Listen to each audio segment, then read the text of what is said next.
Si vous êtes nouveau sur la chaîne, n'oubliez pas de vous abonner et d'activer la cloche de notification. On commence.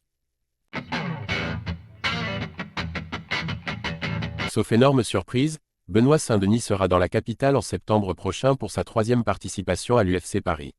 Après la défaite contre Dustin Poirier, il va devoir faire forte impression pour retrouver la course au titre. Mais les fans sont inquiets à cause d'un gros changement dans son entourage. Malgré sa défaite contre Dustin Poirier lors de l'UFC 299, Benoît Saint-Denis reste un combattant qui a la cote auprès de l'organisation.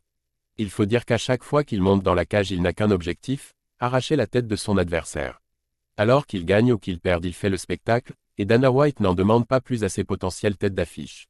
Les bons élèves sont toujours récompensés.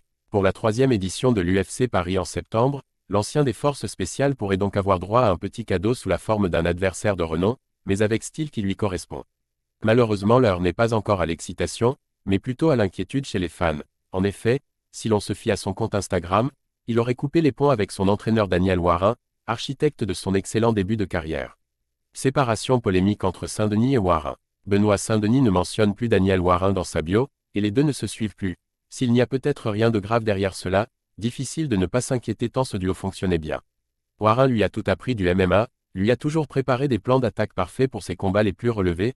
Pourra-t-il maintenir un bon niveau sans lui? Les internautes ont du mal à y croire. Certains ont même réagi. Péter des russes, ce type sans Warin, c'est le downfall. Il a gagné quasiment tous ses combats grâce au game plan de Voirie. L'erreur fatale de BSD, depuis le temps que Daniel prévient que quand il monte ça se fait monter la tête. Benoît Saint-Denis et Daniel Warin, ce serait de l'histoire ancienne. Impossible de savoir pourquoi, mais c'est une belle page de l'histoire du MMA français qui pourrait se tourner. Reste à voir comment, et avec qui le poids léger va rebondir.